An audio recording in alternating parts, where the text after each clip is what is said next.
postpartum depression is actually very real, and if you don't have people around you to even notice that you have it, you might have. So there was no how I would have pushed. You guys, my Hebrew woman did not Hebrew that day.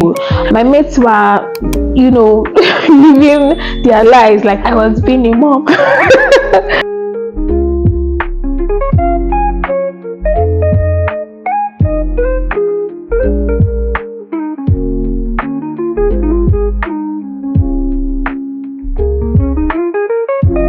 A few days ago, Uche Montana uploaded a movie on her YouTube channel called Baby Blues, and I thought to review it. Hi guys, my name is Anoluwa Olashipo. If this is your first time clicking on this channel, thank you so much for stopping by. I'm a YouTuber based in Lagos, Nigeria.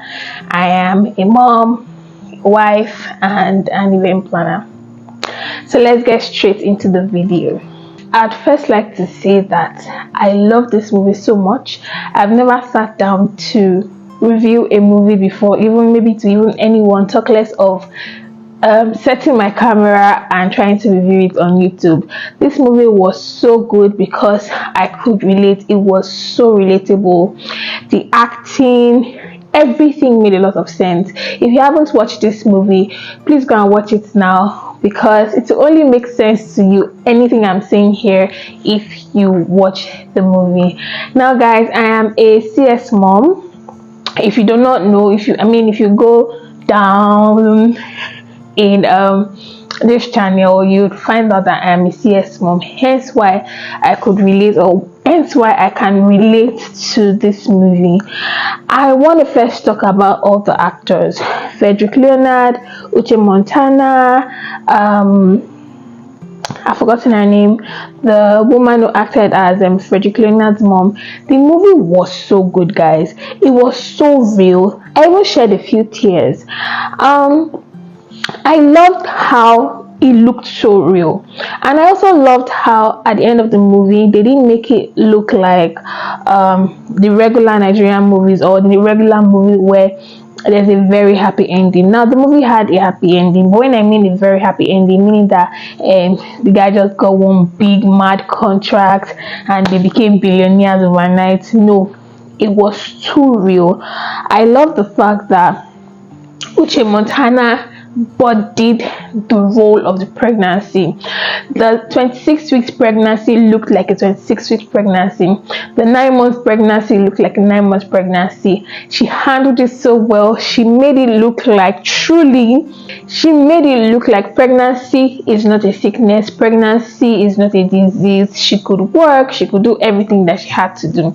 Now I want to relate this movie to the story of my life. The story of my life and why I found this so interesting. Now Uche Montana was working all through during her pregnancy, even to like the very last few weeks, until her boss, let me not say Uche Montana, Nina is the name of the lady, right? She was working until the very last few weeks till her boss asked her to stop working. If her boss did not ask her to stop working, she wouldn't have stopped. She was so hardworking, and her workplace was a happy place, right? These two couples were not rich, right? I wouldn't also say they were poor, but they were just managing. Her husband was a Uber driver or a taxi driver. She was a cleaner and a cook in her boss's house, right? In her story, she was working, right? She was doing her cleaning job and whatever. Her husband was saying her to stop, but she was like, she's still very strong, that her pregnancy is not a disease, right? And in my case, I was going to school, right? I gave birth like a few days after my last paper, right? So she was working and she had to work. I believe that if her husband, or if both of them were very okay, she probably won't work like that. See Nina, I feel like Nina she's not gonna stop working. She had a supermarket. Nina will go to a supermarket till the day she gives birth. You see, when she was about to give birth, and let me just say she was in distress labor because of her high blood pressure. And the moment that they realized that she was going to have a C-section, she started feeling bad. She started feeling guilty because she felt like it was her fault. She felt like it was her fault because they already warned her against doing lots of strenuous work due to her high blood pressure, right? So the day came, she could not push, or she could not deliver vaginally. She had to do a C-section to save her and save the baby. But she kept on saying no, she was going to push, she was going to push, she was going to push. Now there was a part that got me and made me shed a tear. You guys should watch it. She was saying, oh, she's going to push, she's going to try to push. And she said something. She was like, I'm sorry. She said, apologizing to her husband and to her mother-in-law. And I could relate to that so well because I had an emergency C-section. I wasn't supposed to have a C-section. Nothing made me have a C-section but the fact that I could not bear the pain, right? And then, my mom was there trying to make me, trying to push me to, just go ahead. I think I was already 6 centimeters dilated. And then she was like, oh, you're already, halfway gone, or maybe even more than halfway gone. My in-laws, everybody was there, and everybody was in the hospital with me. That is how my family is, right? Everybody, my brothers, my brother-in-laws, I have 4 brother-in-laws. 4 of them were there. The wife was there. The one that had girlfriend was there. My mother-in-law was there. The only person that was not present was my father, but everybody was present in the hospital that day. And at some point I said, you know what, just cut this thing off. And the thing is, my husband and I had already had a discussion, right? Unlike Nina's case, Nina and her husband knew that they were going to deliver vaginally. But for me, my own husband, already said, babe, let's do a C-section. I was like, no, I'm gonna deliver like a Hebrew woman. The Bible says, there's nothing I did not do. I said I was going to deliver like a Hebrew woman. You guys, my Hebrew woman did not Hebrew that day. And I literally just said, you know what, I'm done. I can't do this anymore. My husband was so supportive because he already just prepared for it. So when they gave us the bill, he was good. But in Nina's case, when they gave them the bill, I think it was 700k they gave them. He was like, how? And she started feeling bad, and she started saying, I'm sorry. I did the exact same thing because I felt like I had failed everyone around me. I felt like I had failed my mom. I felt like I had failed my husband. I felt like I had failed everyone. I felt like everyone was looking at me as lazy, right? Why am I choosing to make my husband spend so much when I can just push through this, right? So I said, I'm so sorry. At the same time, I was telling them to lock my mother outside. But I said, I'm sorry. I'm so sorry. And everyone was like, why are you sorry?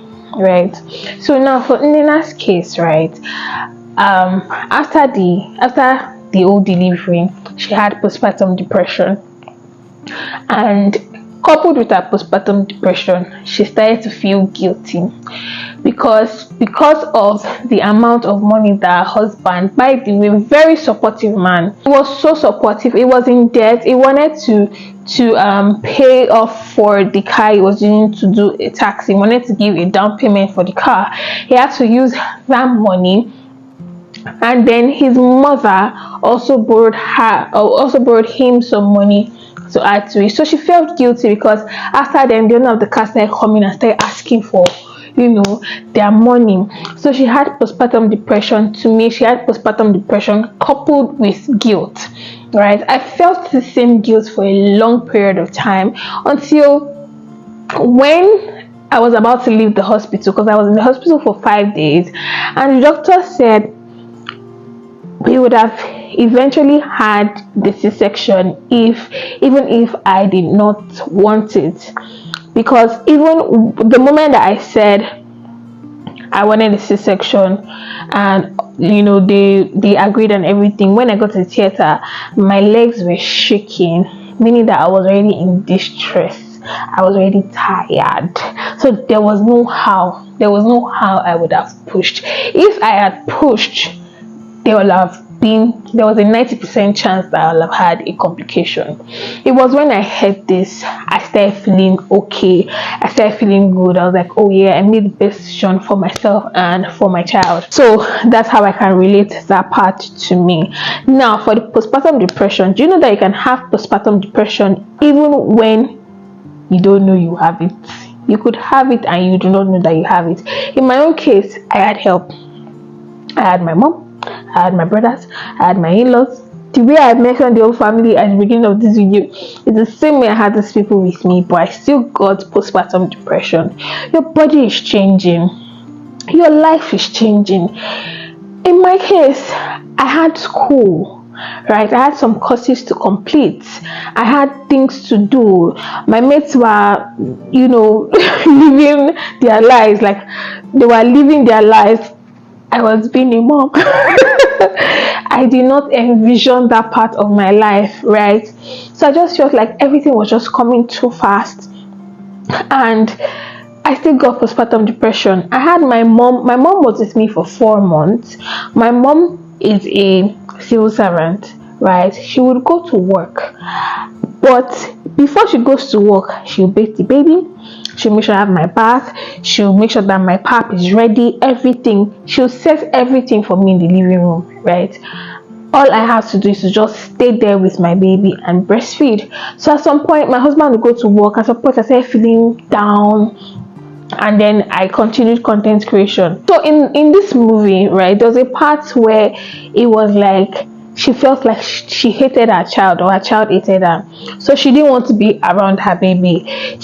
There was a way she was acting towards her child, and people that do not know or that have never been in that position will have just felt like, no, I feel like this is too much.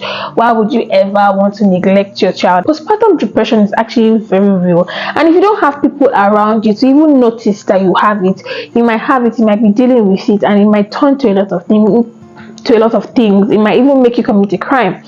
In my case, I was creating content, right? I had set my ring lights, my camera, and everything, and everyone had gone to work. It was just me and the baby, and I was carrying my baby. He slept, and then I dropped him down. Unlike Lena's baby, if you have watched that movie, that baby cried. I don't think I could have dealt with it. That baby cried, always crying. They're carrying her crying, and she also felt like if she herself as the mom is carrying her child, the baby will be crying. But children, Yoruba say, "Oh my yo." I'll look for the English word and put it in the what's the word now? Put it there so you understand. English in Yoruba they say, "Oh mama yo." You carry your baby, your newborn baby, and they are crying because they know it is you. They can smell you, they know it is you, so they will yo around you. So that's how it was. And I put my baby down, and I was trying to create content. I think I was trying to film a video about my experience in the hospital or something. I don't even know. And the next thing, I think my baby started crying. I was already filming.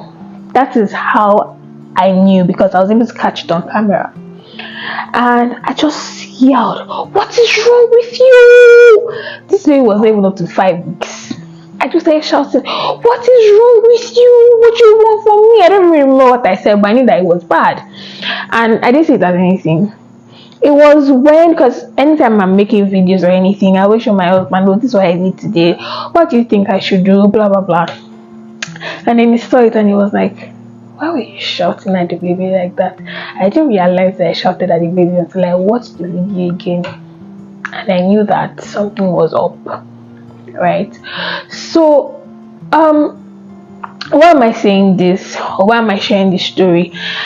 I started reviewing the movie. I just thought to share because postpartum depression can be very real, especially if you're a new mom. I've only been a mom once. I only have one child. I don't know what it feels like to have another child. I don't know if postpartum depression comes even if you have another child. If you're a mom of multiples, if you have more than one child, please let me in the comment section. Is the feeling the same thing after I have a child? I give birth to another. Is the feeling the same thing? I hear it's a lot easier, right? But I just want every new mom, every pregnant mom, every new mom to know that you're not alone and it's not forever. Do you understand? You can get postpartum depression even up until your child is like 1 year, 2 years.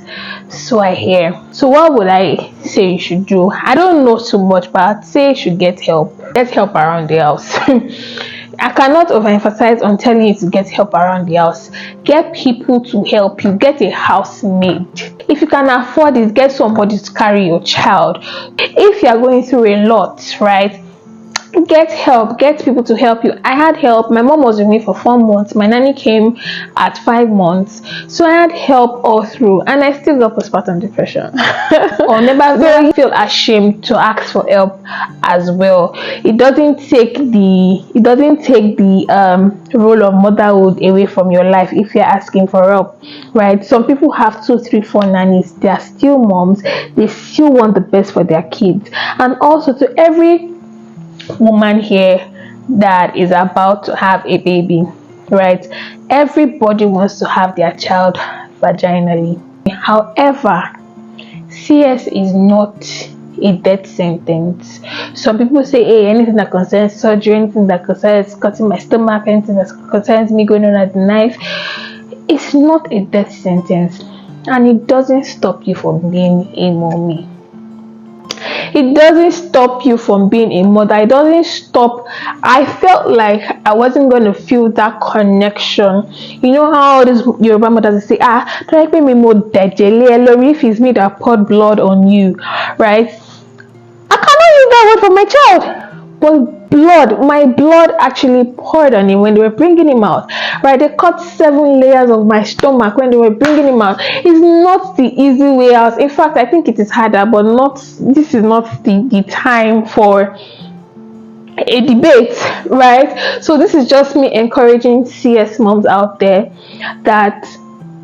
or new moms, because CS moms are already CS moms and we already know what we've been through, right? New moms, pregnant women right now, CS is not a death sentence. And if you choose that you want to have your baby through CS and nothing is wrong with you, you are free to push, please go ahead.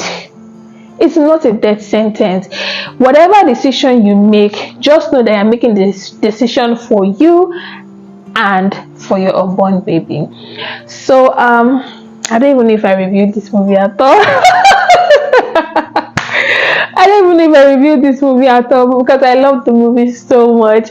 Thank you so much for watching till the very end of this video. If there are any more movies you want me to see and review for you guys, please let me know in the comment section. Don't forget to like, comment, share, subscribe. My name is Anulua. Bye guys.